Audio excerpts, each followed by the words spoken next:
hay movidas, si se quiere, movidas, ¿no? Si cabe esta expresión, en lo que se refiere a este escenario político nacional. Ya empezaron las elecciones y apenas faltan unos meses para que se elija al nuevo presidente de la República, así como a los futuros senadores y diputados. Don Juan Carlos del Águila.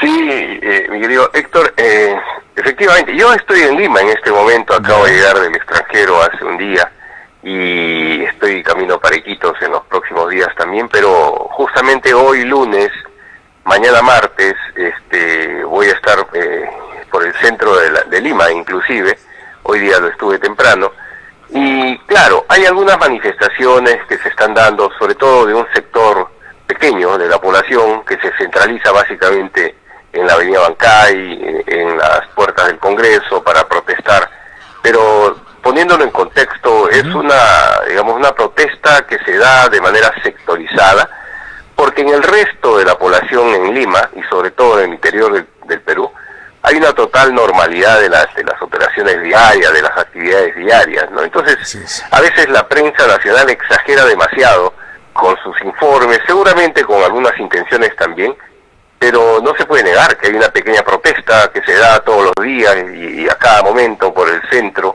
de Lima, pero no es necesariamente una protesta que se extiende a nivel nacional, ni mucho menos. Entonces, hay que entender, sí, por supuesto, que hay mucha gente, muchísima parte de la población, que seguramente está descontenta con el gobierno de la presidenta Boluarte, con las actitudes del Congreso también, pero es cierto, y eso la gran mayoría de la población no lo expresa con protestas callejeras, pero sí hay una insatisfacción general porque, valgan verdades, quien está de acuerdo son muy pocos en todo caso con las acciones del actual gobierno de turno presidido por la señora Dina Boluarte. Pero también hay que entender una cosa, mi querido Héctor, que ya las elecciones presidenciales arrancan muy pronto, en cuestión de días se deben empezar a conocer las candidaturas presidenciales, y el tema del Poder Ejecutivo, del Gobierno Nacional, va a quedar relegado porque la atención y sobre todo la atención de la gente va a estar fundamentalmente en a quienes vamos a elegir para el próximo gobierno en abril del próximo año. Estamos hablando solamente ya de 2 más 4, 6 meses aproximadamente, que ya tendremos seguramente un nuevo presidente o presidenta elegida. Justamente el día de ayer los dominicales de Lima, han difundido unas encuestas, don Juan Carlos del Águila, donde se hace mención de que, por ejemplo, Rafael López Aliaga se mantiene un 10%, se dice que Keiko Fujimori, estamos proyectando justamente los resultados de esta encuesta, Keiko Fujimori está bajando, se ubica con el 7%, Mario Vizcarra, el hermano de quien se dice que es el lagarto, Martín Vizcarra, ya está también con un 7%, Carlos Álvarez con un 4%, y alguien dice por ahí que es notorio que no hayan representantes de los partidos tradicionales como Acción Popular, el PPC o el APRA. ¿A qué se debe estas variantes tan claras en esta etapa de este proceso electoral, don Juan Carlos del Águila? A los intereses de algunas encuestadoras por colocar a alguno que otro precandidato presidencial, como por ejemplo el señor Mario Vizcarra, a quien nadie le conoce a Mario Vizcarra realmente, sí conocen a su hermano que ha sido presidente por accidente, pero Mario Vizcarra no, y cómo es posible que tenga un 7%, creo. No, las encuestadoras en Lima, las grandes encuestadoras, y también en provincias, ojo con eso, en este momento juegan a los intereses de sus dueños. Son motivadas seguramente económicamente, la mayoría de ellas, y no responden a una situación real del electorado. Pero si yo pregunto... no, ocupa un lugar importante en Lima, y yo le hago una pregunta a usted, don Juan Carlos del Águila, basándome en su inteligencia política. Si las encuestas le pusieran a Keiko Fujimori en el primer lugar a través de estas encuestadoras, ¿usted acaso estaría ensayando la misma respuesta? Igualmente, la misma opinión, y lo hemos tenido antes, inclusive cuando le ponían a Keiko primera, ahora la ponen segunda, mañana la va a poner tercera y después nuevamente va a estar primera, seguramente en las encuestas reales, porque ella ni siquiera Keiko Fujimori ha anunciado que va a candidatear a la presidencia, es muy probable que no lo sea, más bien esto está en sus manos, seguramente en los próximos días nos lo debe anunciar a todo el país, pero ella ni siquiera se mueve en campaña política como sí lo están haciendo otros candidatos presidenciales. Pero está recorriendo, ¿no? Diferentes partes del país. Ha estado en Puno, en otros lugares. Ajá. Sí, pero en actividades cerradas, básicamente para cubrir, digamos, para hacer una visita, básicamente de promoción de actividades económicas de determinados sectores, de gente olvidada normalmente en el campo.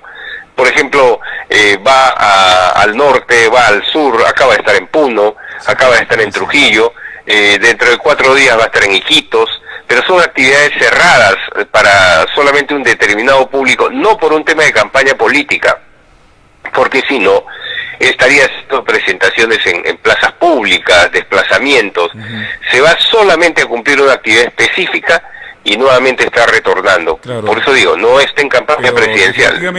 Definitivamente, y eso cualquier persona con 7 dedos de frente va a decir, ¿no? Que si bien es cierto, son actividades cerradas, como usted lo menciona, pero tienen pues un trasfondo político, ¿no? Y el trasfondo político es fortalecer a su partido político. Pero no necesitamos adivinar, mi querido Héctor, ella es la presidenta de un partido político, ¿no? Keiko Fujimori es una política, es la presidenta, la lideresa de un partido. Cualquier movimiento que haga es un movimiento político, por supuesto, pero a diferencia de otros, no está haciendo una campaña política en este momento, no está en una carrera electoral, porque reitero, ni siquiera ha comentado ella que va a ser candidata presidencial aún, o sea, no lo sabemos, inclusive los propios dirigentes nacionales con quienes converso a cada momento, ni siquiera ellos lo tienen claro, porque la decisión la va a tomar seguramente Keiko en los próximos días, pero en términos generales, las encuestadoras a nivel nacional, tanto regionales como nacionales, solamente responden a los intereses de unos cuantos.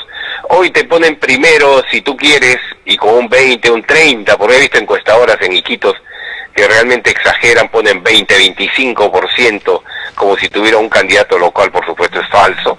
No hay en este momento un candidato que pueda tener tanta aceptación, porque, y sobre todo los candidatos congresales, porque la gran mayoría de ellos ni siquiera está en actividad política todavía.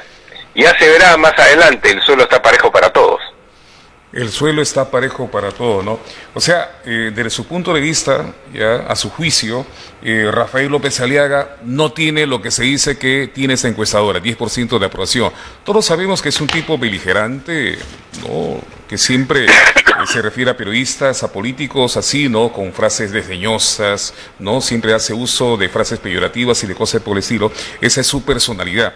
Pero definitivamente, ¿no? Ese 7%, bueno, es un 7% que le da a la señora Keiko Fujimori y al señor Mario Vizcarra un 7%. Las cosas no están claras y naturalmente debido a, digamos, resultados recientes no se confían en estas encuestas. Yo recuerdo perfectamente también, y en ese sentido usted también se debe acordar, de una encuestadora que daba, por ejemplo, como a ganador, sí o sí, ¿no? Para ser gobernador regional de Loreto a don Jorge Mera, me acuerdo perfectamente, usted también se debe acordar.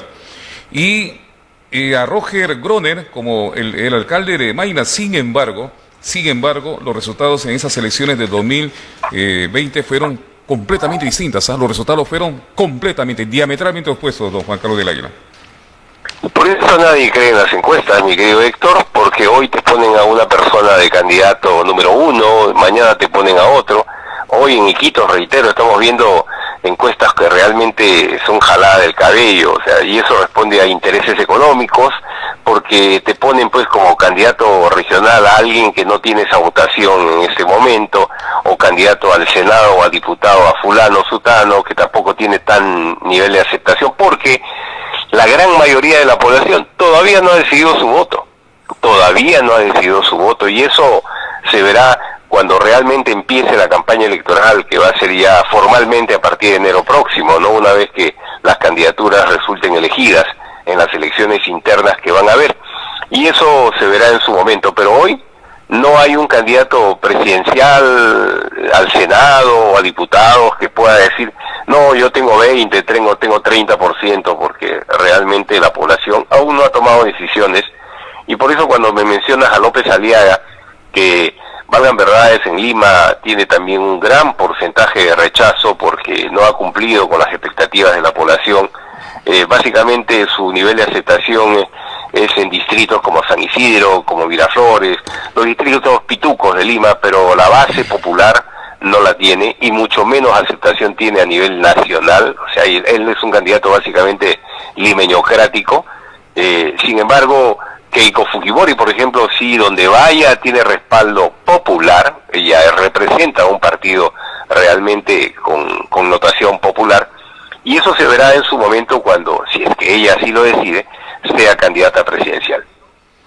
Sí, pues, por ejemplo, estoy viendo, usted de repente tendrá, ¿no? De repente ha tenido la oportunidad de ver a través de X, una plataforma digital que se llama Búho, donde se hace mención respecto del último viaje realizado por Keiko Fujimori, ¿no? A Puno, donde dice: Fujimorismo busca el voto puneño después de que sus legisladores respaldaran plenamente a Dina Boluarte y consideraran a los menores fallecidos en protestas como sicarios.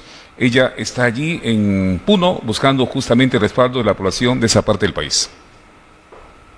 Ella está ahí en Puno y mañana va a estar en Cusco y seguramente también en Moquegua, en Arequipa, en cualquier momento, porque, reitero, ella preside un partido político que tiene un respaldo importante, por más que el sur sea un sur básicamente de izquierda, un sur que protesta, y sin embargo la izquierda allí ha sido un fracaso total durante los últimos años. Si no, miremos los gobernadores regionales que ha tenido, la gran mayoría de ellos de izquierda, y la gran mayoría de ellos hoy en la cárcel por corruptos, como Susana Villarán, por ejemplo.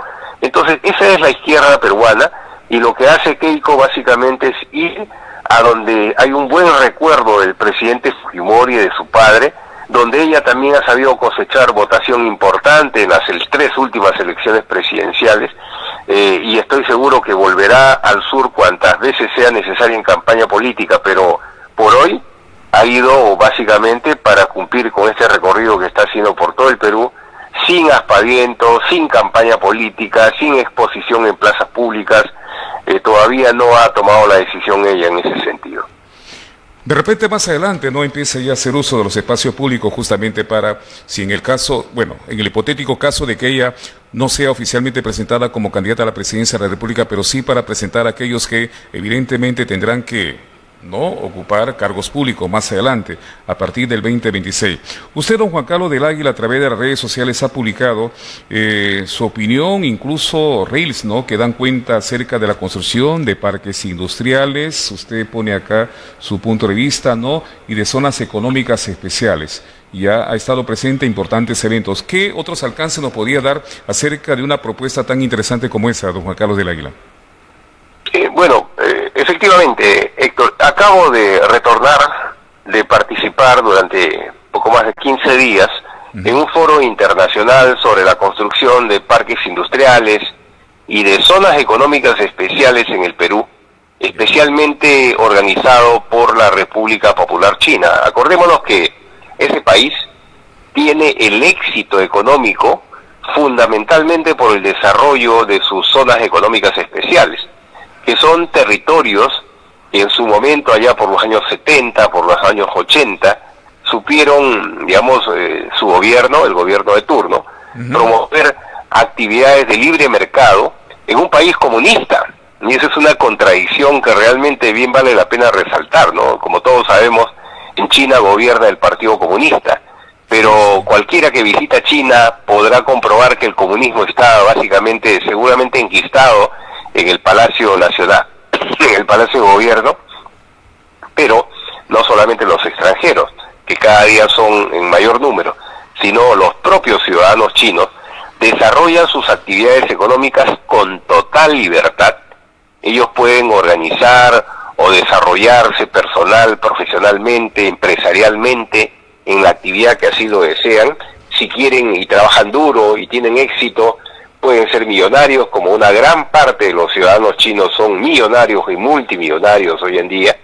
China no tiene pobreza, y eso se debe fundamentalmente a la construcción de sus zonas industriales, zonas de libre mercado, que es algo que el año 2022 yo lo propuse para Loreto, pero que tampoco es un tema nuevo. Eso viene de muchas décadas atrás en nuestra región. Ninguno de nosotros es el creador de esa propuesta, ¿no? Esto viene de mucho antes, pero de manera solitaria el año 2022 yo lo lancé, me acuerdo, en la campaña política regional de aquel año, y luego ya años después ha venido a ser un tema recurrente en el debate público, pero también con mucha pena observo de que ha habido demasiado apresuramiento y sobre todo con mucho desconocimiento de cómo se debe construir una zona económica especial. Loreto puede convertirse en una región exportadora.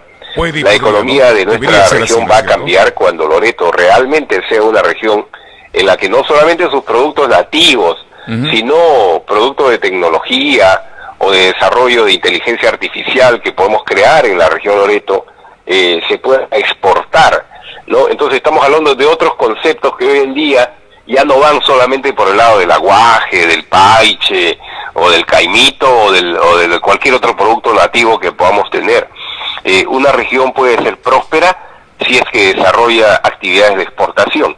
Y para desarrollar actividades de exportación, hoy las leyes peruanas, en este año, a partir de este año, permiten que se puedan crear zonas económicas especiales privadas, y el Congreso lo ha aprobado finalmente. Y nada, yo lo que observo es que también no hay congresista alguno que haya presentado un proyecto de ley para crear una zona económica especial privada en Loreto, ni tampoco el gobierno regional, ni tampoco la Cámara de Comercio. Son solamente reuniones improductivas que veo con mucho entusiasmo, pero con total desconocimiento de cómo realmente crear una zona económica especial. No hay una situación concreta, don Juan Carlos del Águila, acerca de ese tema. Es que nosotros los loretanos nos creemos muchas veces los sabelotodos y no sabemos mucho. Nosotros podemos saber algo, usted, yo y cuanto personaje importante pueda haber en la región Loreto, pero los especialistas en zonas económicas especiales están o en Lima o están en países de Centroamérica, Colombia también, Brasil también, o también están en el Asia Pacífico, están en Japón, están en Singapur, están especialmente en China.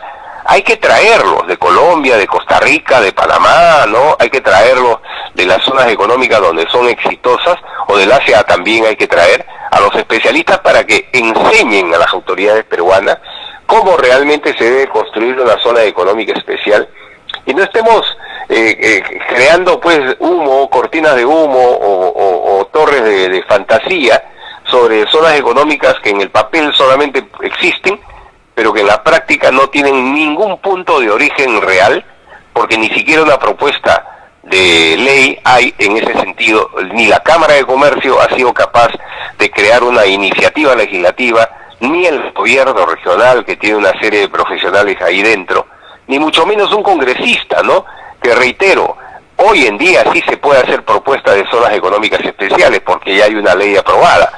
No se pudo hacer antes por esa razón, porque no se podía crear zonas económicas especiales. Pero hoy sí, ya este Congreso, los actuales congresistas lo han creado, y ahí está la propuesta hecha. Entonces faltaría que solamente algún legislador proponga la creación de un espacio territorial de Loreto, que puede ser Punchana, que puede ser San Juan, que puede ser un territorio más pequeño como por ejemplo el cuartel militar que tenemos ahí de Vargas Guerra, en fin, una zona que donde se permita desarrollar actividades con inversión privada fundamentalmente, sobre todo con inversión privada, pero con la facilitación que debe dar el sector público. Pero le digo una cosa, don Juan Carlos del Águila, desde la época de Rivadeneira, ¿no?, expresidente regional, se viene hablando, ¿no?, de que ese fuerte militar podría ser un espacio, ¿no?, donde se podrían poner en marcha importantes proyectos o alternativas de desarrollo de la región Loreto, pero ya estamos en el año 2025 y no aterrizamos, como usted lo acaba de manifestar, en situaciones realmente concretas, viables, por decirlo de alguna manera. Ahora bien, don Juan Carlos del Águila, ¿ha conversado ya con usted de repente, o bueno, ha habido de repente una conversación entre usted y Holmes Escalante? Porque Holmes ha dicho que por ahora deja de lado la campaña política para centrar sus esfuerzos, su atención, y a hacer que sea su gobierno municipal la prioridad sobre la cual él justamente va a actuar principalmente. ¿Qué opinión le merece este aparente cambio de actitud de parte de Holmes Escalante? Bueno, nosotros en Fuerza Popular estamos observando, no solamente en el caso de Olmex, sino a todos los precandidatos que tenemos en el partido a nivel regional y a nivel de todo el país, cada uno de los precandidatos, inclusive congresales, son sujetos de evaluación. Estamos, digamos, viendo su desenvolvimiento, su actitud para enfrentar las próximas elecciones. Observamos, por supuesto, lo que corresponde y en su momento el partido toma decisiones, ¿no? Nosotros vemos bien que nuestros precandidatos municipales, regionales, tengan un deseo realmente de ganar las próximas elecciones, porque seguramente si ya han sido convocados por Fuerza Popular, es porque creemos que tiene las condiciones necesarias para ganar las próximas elecciones. ¿Algo está pasando con Olmes? ¿De repente acaso está pensando ya dejar de ser precandidato por Fuerza Popular? ¿Algo ha ocurrido que le hizo cambiar de parecer?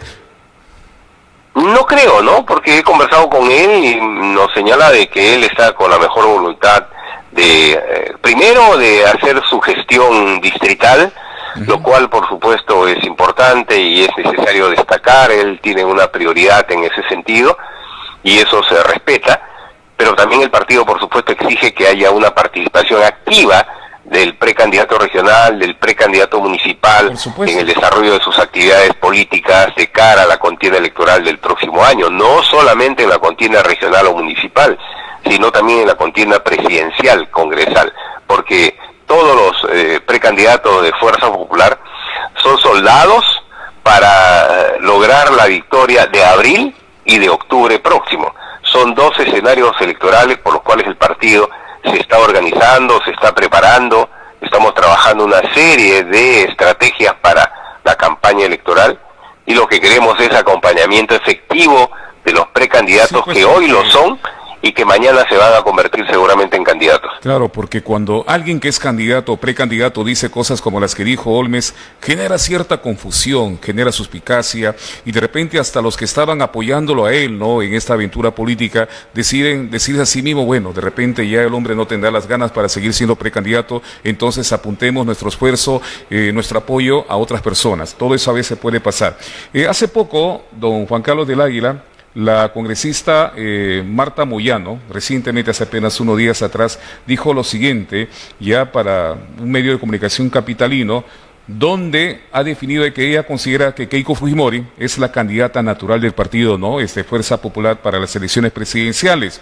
Y ella enfatizó que el fujimorismo estará presente en el próximo proceso electoral. Y cuando le consultaron a ella, es algo que coincide justamente con lo que usted acaba de mencionar hace apenas unos instantes, cuando le consultaron a ella sobre la postulación de Keiko Fujimori a la presidencia, ella dijo, no estoy en condiciones para decir si es candidata o no, porque no lo ha definido, pero es la candidata natural. Para mí no hay otra en el partido que pueda ser la candidata. Eso lo dice ella. O sea, para ella sí o sí, para Marta Moyano, que es una persona visible, connotara del fujimorismo, Keiko Fujimori, aunque no ha definido todavía su condición de candidata, ¿no es cierto?, es la que debe, en todo caso, liderar su candidatura a la presidencia de la República. Bueno, Marta tiene toda la razón y no solamente lo ha dicho ella, lo hemos expresado varios militantes del partido y también los líderes nacionales del fujimorismo, que no hay otra figura política, ni siquiera en otros partidos, que tenga la dimensión y el conocimiento de país y su visión que Keiko Fujimori demuestra. Keiko no es una improvisada en la política peruana. Para empezar, desde muy jovencita, desde los 19 años prácticamente, acompañó a su padre en los últimos años de su gobierno. Pero sobre todo, cuando ya su padre fue finalmente desterrado de la política porque fue encarcelado, ella asumió la conducción del fujimorismo y ha participado en 3 contiendas electorales con éxito de llegar hasta la final, pero por algunas razones que ya en su momento también se conocerán seguramente, no pudo lograr la presidencia. Pero no hay en el fujimorismo otra figura política que pueda hacer sombra, digamos, a Keiko. Es, como bien lo señala Marta Moyano, la candidata natural, la candidata que todos los fujimoristas aspiran a que decida realmente candidatear. Y si eso es así, yo le aseguro que no solamente los miembros del Partido Fuerza Popular, sino muchísima gente en el país va a tomar la decisión de acompañarla y de honrar esa deuda que tiene el país con una mujer valiente, con una mujer que conoce el territorio nacional y que conoce las necesidades del país y que tiene el mismo espíritu de gobierno de su padre, Alberto Fujimori, para poner orden en el país. Allí donde la delincuencia campea, allí va a encontrar a Fujimori 2.0 con el gobierno de Keiko. Allí donde la situación económica está incierta, va a encontrar una presidenta con Keiko, si es que ella lo decide en su momento, que pone orden en el país y le da crecimiento económico a nuestro país, porque ella sabe rodearse de economistas importantes y de gente realmente vinculada internacionalmente para ayudar al Perú en los próximos 5 años, si es que, reitero, finalmente la señora Keiko Fujimori decide ser nuestra candidata presidencial. El día que cierren a Fuerza Popular, millones de peruanos saldrán a las calles a marchar, fue lo que dijo también la señora Marta Moyano. ¿Usted coincide con esa perspectiva? Yo no sé si millones, yo no sé si cientos de miles, pero seguramente habrá mucha gente protestando, pero ese es un escenario inimaginable, mi querido Héctor, porque, reitero, eso nace de una declaración política de la fiscal de la Nación, de la ex fiscal de la Nación, enhorabuena, destituida o en todo caso suspendida de su cargo, y que ha estado actuando políticamente ya en un momento en donde la Junta Nacional de Justicia sabía ella que la iba a suspender, sale con declaraciones políticas para victimizarse de que un partido político, y eso solamente dijo uno, pero mañana puede ser otro y después otro, y al final la Fiscalía interviene en un proceso electoral para prohibir a uno que otro partido político pueda participar. Eso no se ha visto ni siquiera en países donde impera el comunismo, pero sí, realmente en el Perú nos llama mucho la atención estas declaraciones politizadas de la ex fiscal de la Nación, que estamos seguros no tendrá ningún asidero y que Fuerza Popular va a participar, como ya lo está haciendo, de manera activa y positiva en las próximas contiendas electorales. Pregunta final, don Juan Carlos del Águila. En las últimas horas han habido cortes de luz por horas, de manera muy seguida, y desgraciadamente no hay nadie quien ponga su voz de protesta, no hay nadie quien proteste y diga, caramba, esto no puede continuar sucediendo. Y nosotros, los de a pie, definitivamente estamos sufriendo las consecuencias de una situación como esa, ¿no? Cortes intempestivos de fluido eléctrico que se prolongan por horas, ya empresas, emprendedores que se ven directamente afectados por una situación como esa. ¿Qué cree usted, pregunta final por favor, que se podía haber hecho desde el gobierno regional o desde otras instancias de poder para poder superar una situación tan desagradable como la que estamos viviendo en los últimos tiempos aquí en la ciudad de Iquitos, en la región Loreto, por parte del precario suministro de energía eléctrica? Héctor, el gobierno regional de Loreto tiene un importante poder político.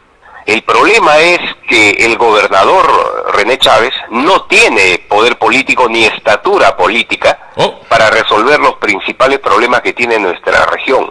Seguramente dirán, pero eso no es competencia del gobierno regional. ¿Cómo que no es competencia del gobierno regional intervenir, por ejemplo, en los asuntos de importancia para el desarrollo de una región como la nuestra, en donde el sector privado no puede invertir porque no contamos con una buena fuente de suministro de energía eléctrica?